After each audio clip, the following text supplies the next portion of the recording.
Central bankers around the world have turned all of us into guinea pigs in a massive experiment in monetary policy. They're manipulating the fiat currencies that we depend on and picking winners and losers among us. The worst part is, most of us have no idea what they're doing or how it affects us. So today, we're going to break down what their experiment is, how it hurts some and helps others, and what we can do about it. The short end of the stick. Why do I always feel like the economy is handing it to me? You know how it goes. The price of everything is constantly going up, but your income is going nowhere fast. With every passing day, your life savings are worth a bit less. You're working hard, minding your own business, and you still wake up a little poorer than you were yesterday. Well, that's inflation for you. Inflation has various drivers, but for many of us, none are so nefarious as quantitative easing, aka money printing. Every so often, central banks, like the Federal Reserve in the US, decide to switch on their money printers. The money printer goes on and suddenly your money is worth less. Okay, it's not like they just bust out the printer just for fun. To be precise, under quantitative easing, central banks usually print money so they can buy assets in response to some crisis, in the hope of stimulating the economy. More on that later.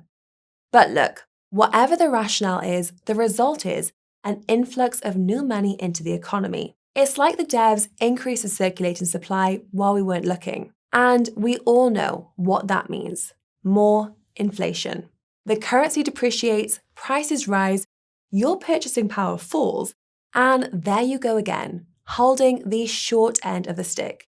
It's a story that we all know far too well. But how much time do we spend thinking about who is on the other end of the stick? You know, the long end. You see, inflation is not a rising tide that simultaneously lifts all prices and leaves everyone underwater by the same amount. In fact, inflation actually increases the purchasing power of certain groups in society. That's right, it might seem counterintuitive, but inflation actually has beneficiaries. While most of us end up a little poorer, there are some people who get to laugh all the way to the bank when the money supply increased. This is because of something called the Cantillon Effect. The Cantillon Effect is a phenomenon that was first described in 1730 in an essay by the Irish-French economist Richard Cantillon. The title of the essay is Essai sur la nature du commerce en général, or Essay of the Nature of Trade in General, which is fitting because it's a complete treatise on economics and discusses all sorts of phenomena. But Cantillon's observations about the winners and losers of money creation are what he's remembered for today. Basically, he points out that newly created money is injected into the economy at specific points, therefore flows through the economy through specific channels. In Cantillon's time, he pointed to gold mines as a source of new money flowing into the economy. Every day, more gold would be mined, increasing the money supply. This newly introduced money would first affect the local economy around the mine, before the knock-on effects of inflation would ripple outwards through the rest of the economy. Now, money creation through quantitative easing, it's not quite the same thing as digging up gold, but the basic logic of the Cantillon effect still holds up. Whether created by gold mining or central banks, new money doesn't suddenly materialize in the pockets of all market participants at the same time. There are those who get the new money first, and then there are those who it reaches last. I mean, there are even those who it never reaches at all. And for Cantillon, this pecking order determines who wins and who loses when new money is created. This is the essence of the Cantillon effect. Since money creation is so closely associated with inflation, it might seem unusual to think about the winners here. But think about it like this. If you're a person who gets to rip off the cellophane off a freshly printed brick of money, then you have the luxury of front-running the entire economy. See, eventually that new money will be digested by the economy. It will depreciate in value, prices will rise, and the economy will reach equilibrium again. A higher cost of living and decreased purchasing power will be the experience of the general public, but not you. You get to spend those new extra dollars before prices rise. Your purchasing power has increased, leaving you free to bid resources away from everyone else. And the knock-on effects of inflation? Those are problems for people behind you to worry about. It must be like playing a game on easy mode. By the way, if you are enjoying the video so far, go ahead and prod the like, subscribe, and bell notification buttons. You'll help more people see this and make sure you never miss another upload. We interrupt this program for an emergency crypto weather forecast. Get ready for a whirlwind of savings. We're seeing a high-pressure sign-up bonus system forming in the Northeast, with some exchanges offering up to $100,000. Lush! In the South, we'll be seeing some heavy discounts on hardware wallets, so watch out for those if you're going to be out and about. And then, over in central areas, there's a high chance of trading fee discounts, which should be setting in later on. Up to 70% off there. Amazing! For a more comprehensive forecast, visit the Coin Bureau deals page using the link in the description. These deals are red hot, so make sure to take all necessary precautions. That's all for the forecast. Now back to our scheduled program. So that's the theory of the Cantillon Effect. But in practice, who are the winners and who are the losers? Well, interestingly, one of those questions is much easier to answer than the other. Let's start with the winners. The winners are whoever is able to control the money creation process for their own benefit.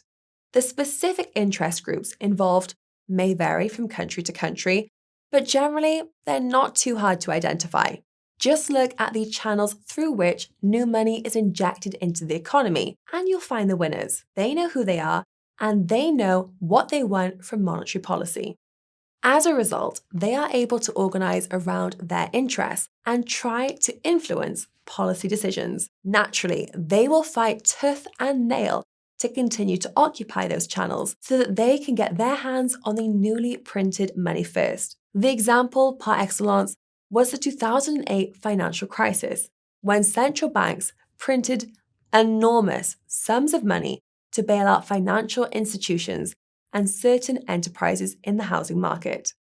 And then there was the sequel, which came with the pandemic.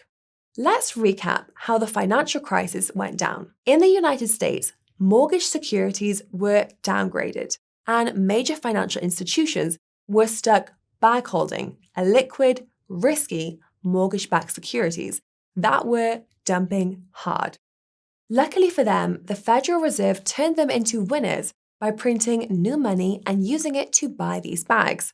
The Fed provided failing financial institutions with trillions of dollars in liquidity, and in return, transferred their risky illiquid assets to their own balance sheet.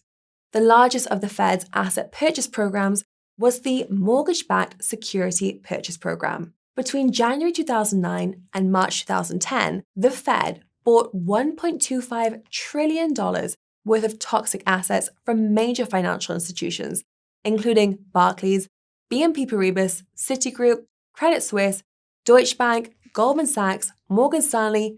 The list really does go on.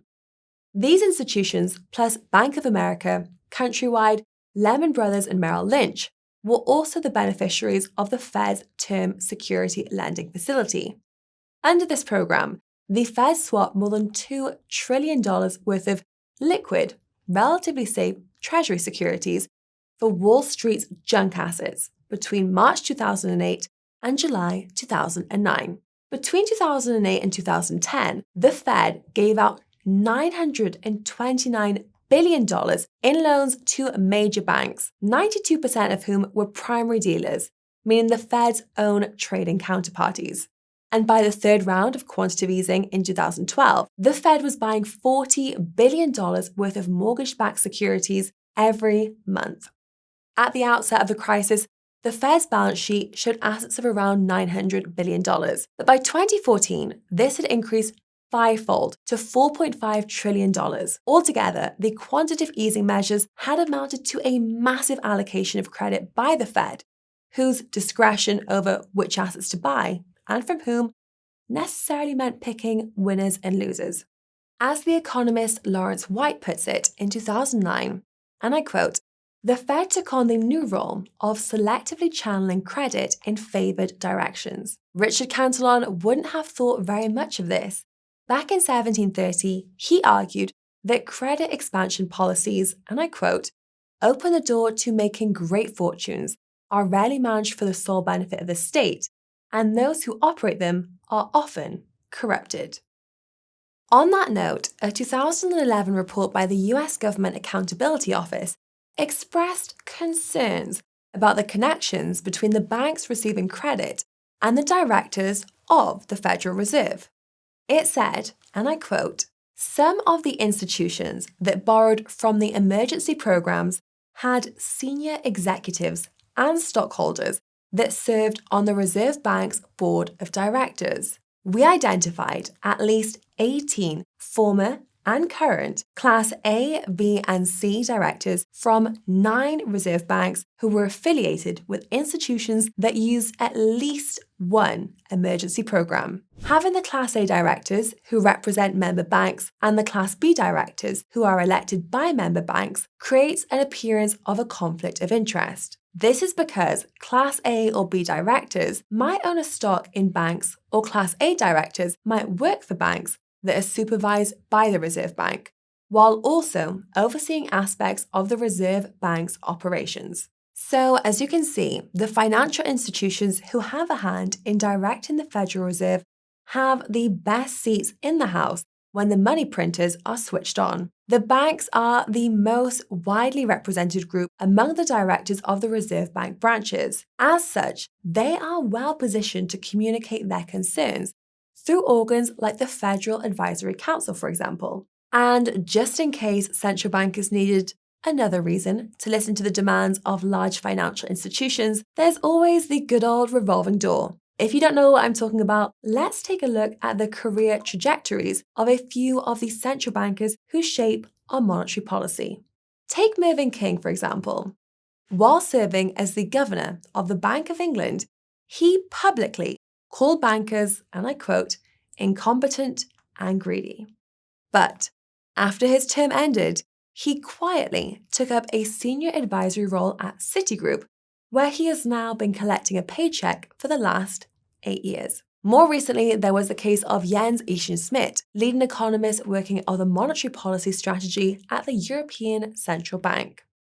After 14 years at the ECB, he jumped ship and almost immediately started a new job at Morgan Stanley, heading up the coverage of European economics. Then there was Axel Weber, the former chief of Germany's central bank, who subsequently chaired UBS.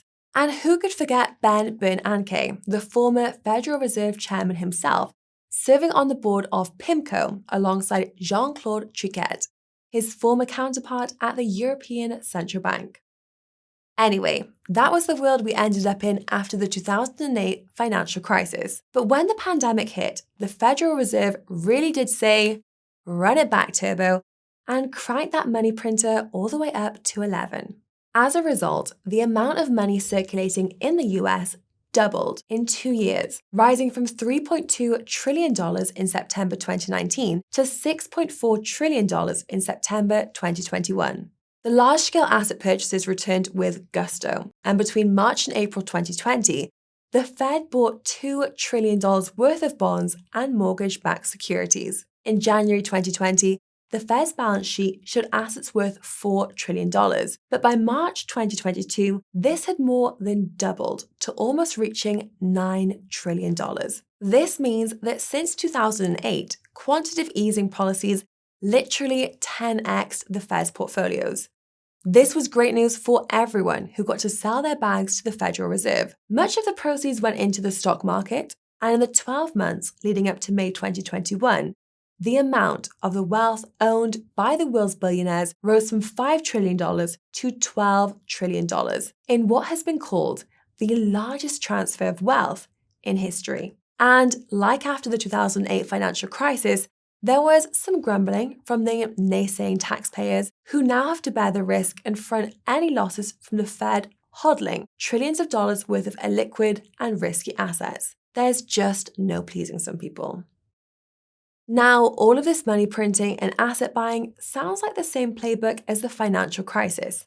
However, now that the financial crisis exists as a historical precedent, everyone knows the Fed is willing to aid certain groups in times of crisis. This means that the benefits of lobbying the Fed for credit access and financial support were substantially higher than they were in 2008. And this time around, the Fed dramatically widened the range of groups it was willing to support.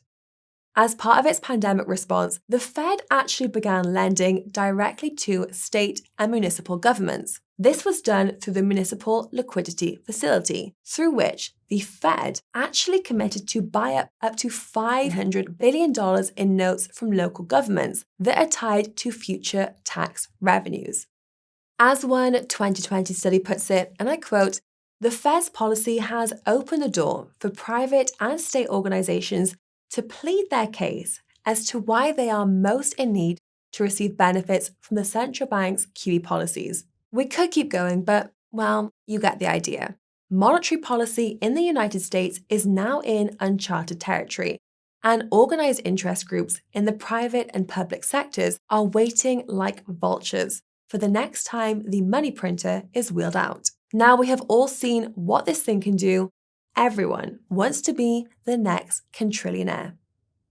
The Cantillon Effect tells us that money printing benefits certain groups and imposes losses on others. As we've seen, the biggest winners are usually quite obvious. They know who they are, they know what they want from monetary policy, and they can and will organize and exert influence over the central bank. Unfortunately, when it comes to the losers, it's not so straightforward. The losses are dispersed and can be difficult to identify. And this doesn't bode well for said losers in this equation. It's not easy to identify who the late receivers of newly created money are because, well, we haven't managed to put the economy on the blockchain just yet.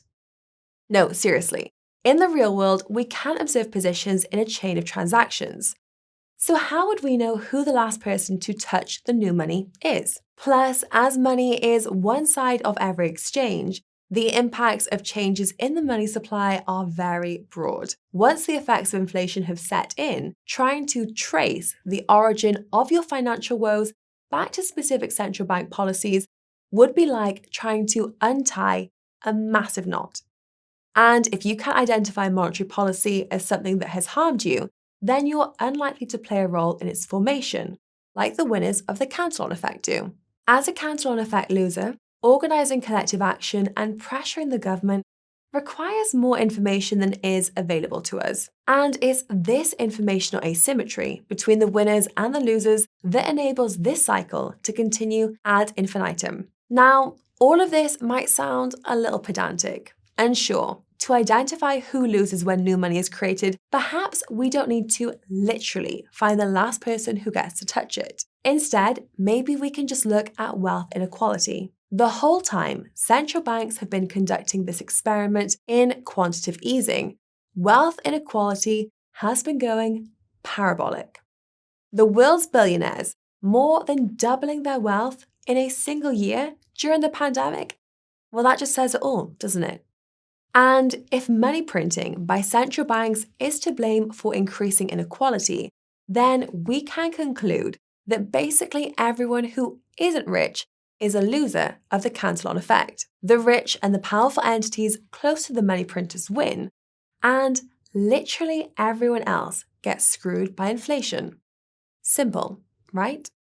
Well, in recent years, many academic studies have investigated the relationship between monetary policy and wealth inequality. You might be surprised to learn that it's failed to produce a consensus. One literature review published by the journal Public Choice in 2023, they found that, and I quote, "Studies have varied dramatically with respect to their conclusions, with some saying that quantitative easing has increasing, decreasing, heterogeneous, ambiguous, and negligible effects on inequality." The growing literature on this topic seems to have failed to identify a systematic effect between monetary policy and inequality. Based on all of this disagreement, another researcher concluded that, and I quote, The sheer number of channels suggests that the net redistributive effect is specific to each economy and even the specific type of monetary policy action undertaken by a central bank. If we accept that there is no single answer to money printing and income inequality, we might be better off moving from a global view to a granular one. In other words, rather than trying to discover some general law of economics regarding money printing and also inequality, we should just ask in each country who exactly is making the decisions, how, and what their interests are. In this video, we've looked at the American context because the Federal Reserve is the most obvious and consequential example of a central bank printing massive amounts of money. But the fact is, the forces that shape monetary policy vary quite a lot from place to place. To see what I mean, let's check out the European context. We know that the European Central Bank creates monetary policy for the Eurozone. But did you know that national central banks are pretty much free to print their own euros? They can do this in the course of, for example, providing refinancing credit to local banks or buying more assets. By the logic of the Cantillon Effect, this makes losers of other members of Eurozone countries who have to deal with the consequences of more money being issued. To see what I mean, just look at the change in the money supply in the Eurozone from the 2000s. From 2001 to 2008, it increased by 60% in Germany, while in Spain, it shot up by more than 150%. So here you have different countries printing the same money, turning each other into losers.